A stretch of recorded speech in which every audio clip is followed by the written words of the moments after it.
चिट्ठी लिखता सैया आज नवरात में थावे नगरिया चलल जाई हम निकालब साथ में। थावे नगरिया चलल जाई हम निकालब साथ में। थावे नगरिया चलल जाई हम निकालब साथ में। Recording by RRT digital recording studio छड़ादाना।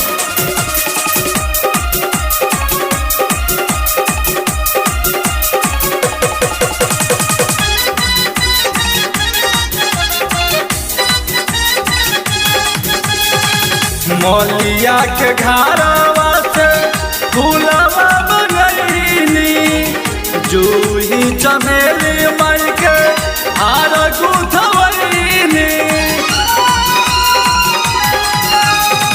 मौलिया के घरवा से फूलवा बनैनी जूही चमेली मई के हार गुथवैनी।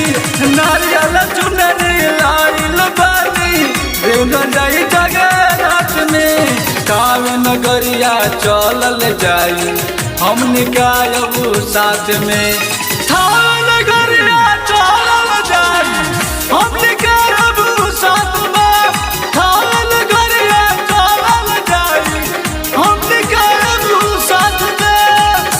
Recording by RRT digital recording studio छड़ादाना।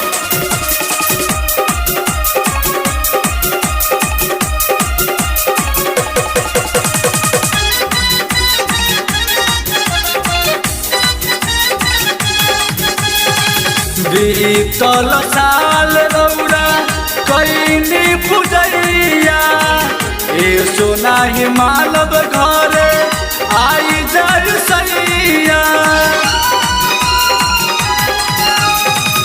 बीतल साल कैनी माई के पूजैया ए सोना ही मानव घरे आई जर सैया। कलश चौकिनाइल बाटे बानी गुजरात में थावे नगरिया चलल जाई हम निकालब साथ में। थावे नगरिया चलल जाई हम निकालब साथ में। थावे नगरिया चलल जाई हम निकालब साथ में।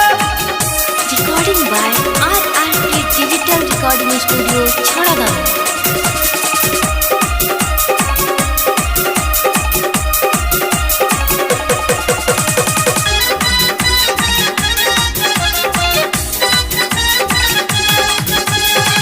कमलेश पांडे पिया जान भुलाई आवे के पहले कुछ रुपया पठाई।